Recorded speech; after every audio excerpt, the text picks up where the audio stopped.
Josh Letterman. Thank you, Mr. President. Repeatedly now, Donald Trump has said that this election will be rigged against him, challenging really the core foundation of our democratic system. Can you promise the American people that this election will be conducted in a fair way? And are you worried that comments like his could erode the public's faith in the outcome of the election? And if he does win, given that you've just declared him unfit, what will you say to the American people?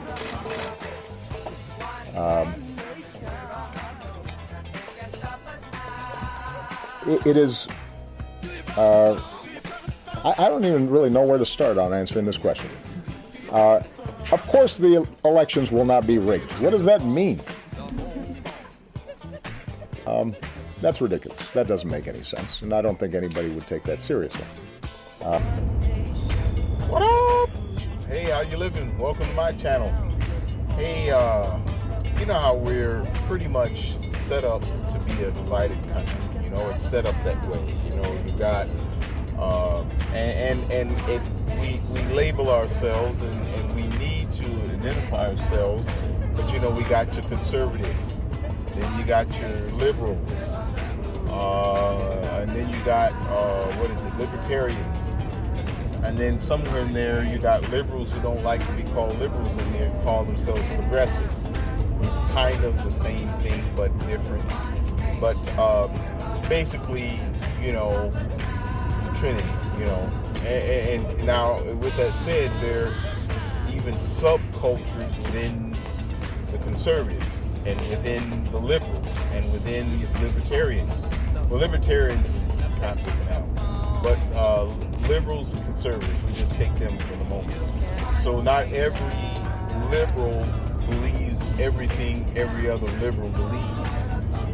Not every conservative believes everything every other conservative believes. And so, you know, I like to just take this moment to point out 5 liberal people that I have mad respect for.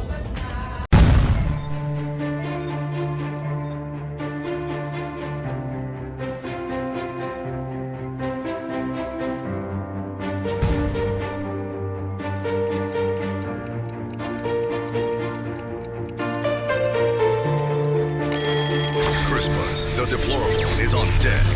It's now okay to think. There is a principle which is a bar against all information. It's a proof against all argument, which cannot fail to keep man in everlasting ignorance. That principle is condemnation before investigation. The same concept is in Proverbs 18:13. He that answereth a matter before he heareth it is a folly and a shame unto him. All right, the first one I'd like to point out is Steve Harvey. Basically, the man has a gift for relationships and kind of sifting through nonsense, and he's an excellent comedian, always has been. But politically speaking, we have a new president. It's 2016. He asked the question, what can we do to help the black community? And he asked black celebrities, sports figures, whatever the case may be. And Steve Harvey was one of the first ones to say, I'll talk to him. And next thing you know, black folk call him niggas and coons and everything else. Well, you know, I'll never watch your show. Well, you know, like it or not, we had a new president. He likes Obama still, and he liked him beforehand. But this is just being rational. Bam. Fake or not, I'll go talk to him. That's simple. Steve Harvey. Okay, so I work with college students, and I love them. However, they work my very last nerve when they ask the most obvious questions. Questions like, when is an assignment due, when it's clearly written in their syllabus? And I know my face is reading, why would you ask me this dumb question? Yeah.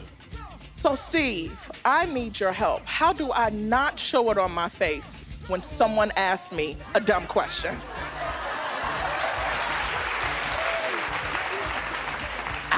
I don't know. I have no idea how you do that. You don't understand. Steve, when is the assignment due?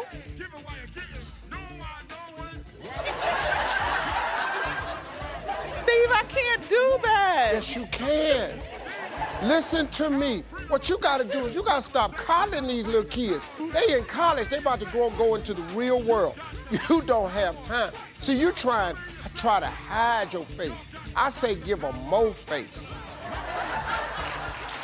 Exactly.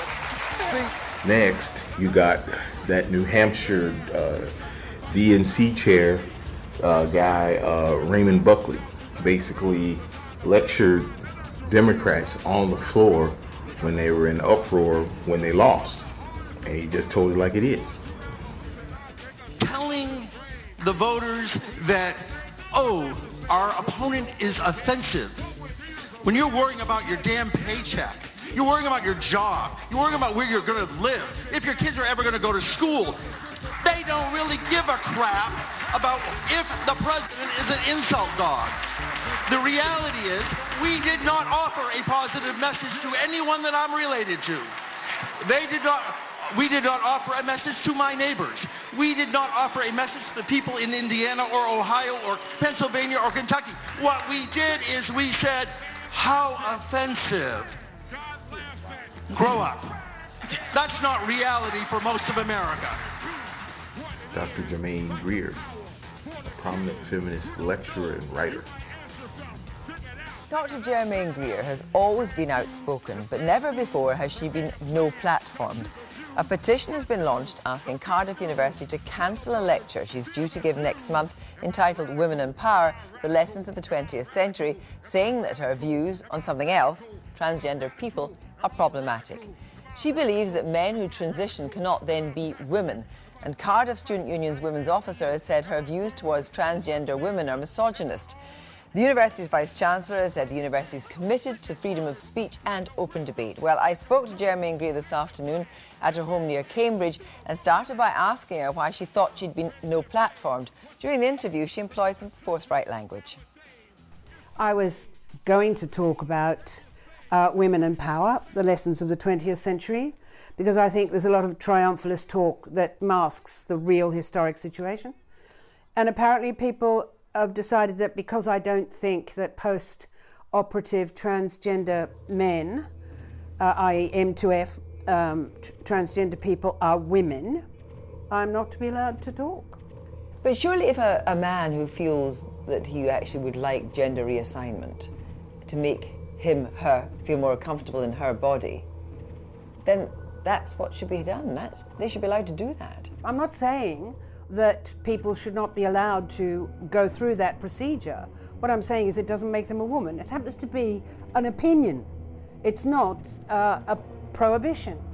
Carry on if that's what you think it is you want to do. I've been accused of inciting violence against transsexual people. That's absolute nonsense. But I think that a great many women don't think that post-operative or even non-post-operative transsexual M2F transsexual people look like, sound like, or behave like women. But they daren't say so. But just because they daren't say so doesn't mean that that person can't feel like that and feels more comfortable with themselves. Yeah, but so what? That's not my issue. I don't even talk about it. Not everybody does feel comfortable, by the way, post-operatively. There's been a couple of cases I found very interesting where the actual acceptor of the procedure has felt that it's been a disaster. But for those who do not feel it's been a video out, I don't think you've seen it, in which a transgender person is going down the road and is abused. Reasonable position? Am I mistaken in thinking that this individual is naked and running down the street with just a hand over her genitals? Mm-hmm. You try running with your sagging breasts down the middle of the fucking street and see what people will throw a blanket over you and grab you and call the police. For fuck's sake! It is simply not true that intersexual people suffer in a way that other people don't suffer. Would you ever consider saying something more ameliorating? No. I'm getting fed up with this, you know. I've had things thrown at me. I've been accused of things I have never done or said.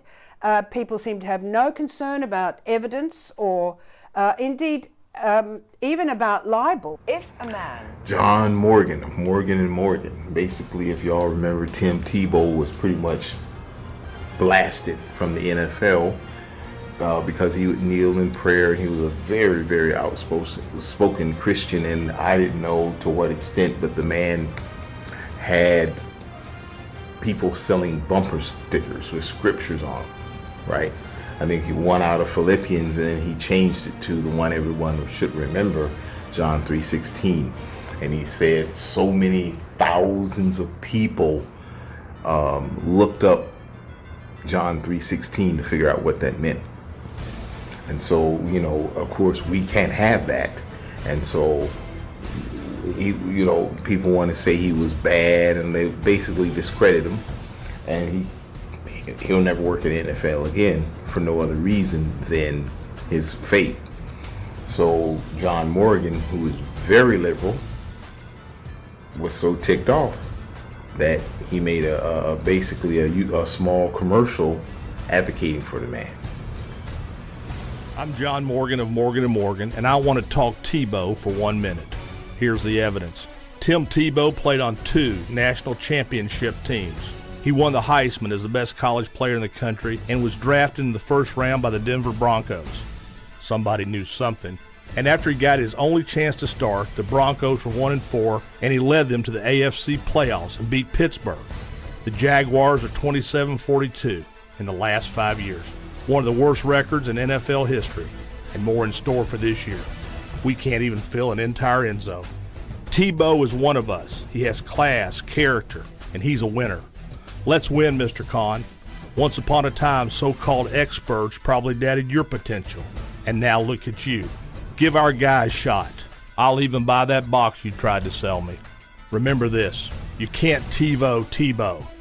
Let's do this, Mr. Khan, for the people. Let's win.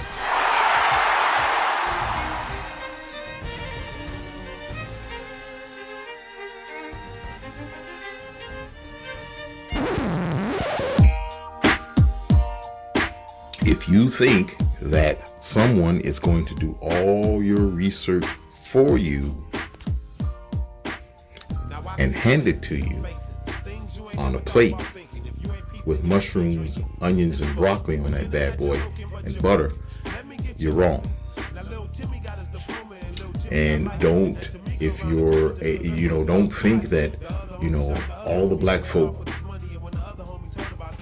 believe all one way, and all the white folk believe the other way. And then a few white folk are good white folk, and a few black folk are sellouts. No, that's the persona. There are pretty much, especially now, because of walkaway and all that other, it's pretty much 50-50 on both sides.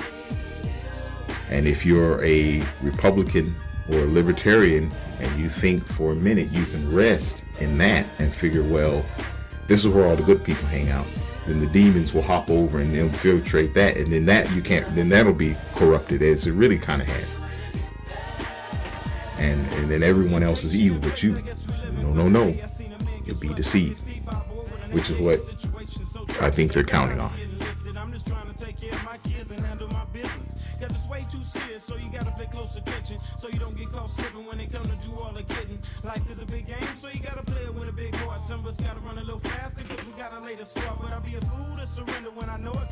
So yeah, this lady here is the first one that I heard of. I never got her name, but I love the interview. She was the first progressive or liberal who went out of her way to publicly end up on CNN to say, I'm a progressive, but I'm voting for Trump. A lot of people say that you were courageous for going public in the Washington Post with your thoughts. Why did you think it was so important? Well, you know, Carol, I felt like this entire election year we have just silenced so many people. And like as you said, I'm a happy liberal. I believe in progressive values, but I do believe that we have a liberal honor brigade nowadays that is basically shutting up and silencing people who disagree with them. We see them marching on the streets right now because they don't like the election results. And unfortunately, whenever anybody would speak up, we were ridiculed or chastised. You know, even now, the idea of speaking out as somebody who's voted for Trump is earning me all sorts of lovely labels as like idiot and, you know, effer and all of these other ideas that I think violate liberal values of free speech and self-determination. And so I spoke out because I also believe we have to stand up for the dignity of all people, and Trump voters are human beings too. Let me ask you this, because I want to get to right down to the nitty-gritty, because a lot of Muslim Americans are afraid when Mr. Trump talks about a Muslim ban. You know, he took it off his website for a time, but now it's back on. So they say that is extreme. That's singling a group of people out because of their religion and not allowing them in the United States because of that, and that's quintessentially un-American. What do you think about that? So what I know that we have today is a very real and serious threat by extremist Muslims, and this is a reality that we haven't confronted directly for the sake of political correctness. And if people would hear out the concerns and fears that others have about the issues of refugees and extremists, then I think we could find a path that's in the middle. But unfortunately, what happens is that this liberal honor brigade shuts down all conversation, calls you bigot or racist or Islamophobe if you dare to speak your own concerns.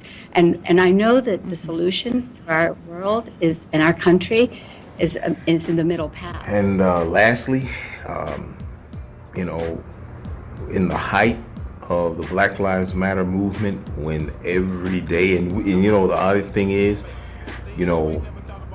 no one's disputing if you're wrongfully treated because of the color of your skin. Nobody's disputing that. But if you work in law enforcement or if you work in social services, you know how it is with people. And in the height of the movement, couldn't believe this. And it wasn't all over the place, all over media. But Stevie Wonder, of course, a legend by himself, had something to say during the height of the movement. Because it is in your hands. It is in your hands to do it. It is in your hands to stop all the killing and all the shooting wherever it might be. Because you cannot say Black Lives Matter and then kill yourselves.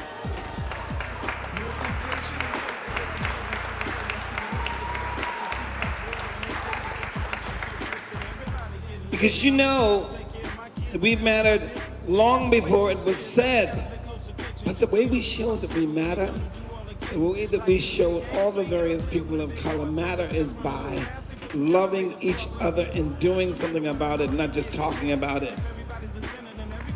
Not just waiting to see the media and press come when there's a horrible thing. So in closing, I like to put it this way. There is truth in this world. There is truth. And there are actions and reactions.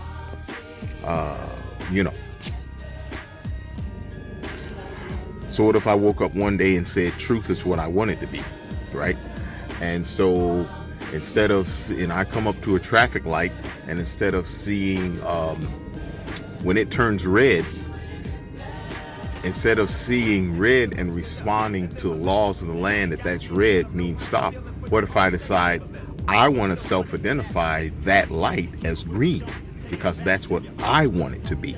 That means I have signals going to me telling me I want that to be green. Green means go. So what if I just run that light and crash into a family and folks get killed, whatever? Now here come the handcuffs and the police. Now I want to call you racist because You call me out and say, that's a red light. You ran a red light. Now I'm calling you racist. That's insanity, which is where we're headed. Hang on to truth like you're hanging on to the edge of a tree looking down a huge chasm. Hang on to truth like you're hanging on for dear life, because now it's going to take faith to believe in common sense truth. I've never known anyone to challenge the law of gravity and say, I want to self-identify and figure, well, the law of gravity means what I want it to mean, so I'll take a jump off. I look at it like this: treat everybody the way you want to be treated. You know what I'm saying? Regardless of your political views. So let's say that you're driving home, you're driving on a long business trip, and you're about to go through the middle of nowhere, the desert somewhere, and you get gas before you get for the long haul, and you get a conversation with somebody about the weather. Next thing you know, you start talking about politics because you notice the dude with the big pickup truck and an American flag. Now you two are talking politics, you're going at it. Next thing you know, you find out this person's your polar opposite. One of y'all is a Democrat, one of y'all is a Republican. You're extreme, right? And you have passionate views about your political views. And y'all start talking and debating and your voices get loud. Next thing you know, that is no longer debate about ideas. Somebody can't take it and it's too much and it gets personal and it gets ugly. Now the racial epithets come out, or maybe not, the cursing, insults, and maybe you just say something that's really out of your character. Anybody who knows you know you don't talk like this, and you really cuss this person out, lay this person out, humiliate them, whatever the case may be. Now you get back on the road, hours go by, miles go by, and you find out you're in the middle of the desert. It's about to get dark. You're out of gas. You pull over. You're out of gas. Your car stops. Next thing you realize, not only are you out of gas, but you got a flat tire. You got a flat tire, and ain't nobody coming to help you no time soon in the middle of the desert on the interstate. And if you have been down that road, you know what a vulnerable, lonely feeling that is. You look up, some headlights are coming, and they slow down to see if you need help. You don't recognize who they are. They don't recognize who you are. And then you look up, and that's that person that you cussed out or humiliated back at the gas station because y'all have different political views. That's how I look at life. You treat everybody as if they're going to be that person that's going to save you from that situation. And don't think that all white people are that, and all black people are this, and all Hispanic people are that. Good night. There was a black conservative reporter who was told by white folks to go back to Africa, right? And the stereotype is that those type of people who would say that are white, right-wing, conservative, hardcore right-wingers. Well, these were lefties. These were liberal, left-wing people. And they're supposed to be the pure in heart, right? They told this black reporter to go back to Africa because his political views are different. That's what I'm talking about. That's what I'm talking about. We must not be guilty of wrongful deeds. Let us not seek to satisfy our thirst for freedom by drinking from the cup of bitterness and hatred.